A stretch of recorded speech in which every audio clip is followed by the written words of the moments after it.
بلوچستان کے شہر کلات سے ہمارے گدروشیا پوائنٹ کے نمائندے نائب اسرار مینگل کی رپورٹ کے مطابق کلات پولیس کے جوانوں کی اگلے عہدوں پر ترقی پانے پر ان کے اعزاز میں ایس پی آفس میں تقریب کا انعقاد کیا گیا۔ تقریب کے مہمان خاص P S P Kalat Shahzad Akbar تھے، جبکہ اعزازی مہمانوں میں zonal commandant Balochistan constabulary Khuzdar Abdul Malik Durrani, principal RTC Sikandar Khan Khajak, RI Abdul Aziz Muhammad Hasni, DSP Manzoor Ahmed Mengal, SDPO Abdul Rahim تھے۔ اس موقع پر PSP Shahzad Akbar, zonal commandant PBC اور پرنسپل RTC سکندر خان خجک نے اگلے عہدوں پر ترقی پانے والے جوانوں کو ہیڈ کانسٹیبل سے ASI کے عہدوں پر ترقی پانے کے رینکس لگائے گئے۔ تقریب سے شہزاد اکبر اور دیگر مہمانوں نے خطاب کرتے ہوئے اگلے عہدوں پر ترقی پانے والے جوانوں کو مبارکباد دی۔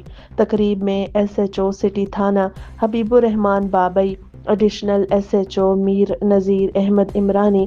PSASP کلات حاجی محمد نسیم شہوانی، PS عبدالوہاب ظہری، ASI محمد نذر گنتی، محرر حافظ عبدالہد، ہیڈ محرر عبدالودود، محمد مراد لہڑی اور دیگر افسران اور جوان کثیر تعداد میں موجود تھے۔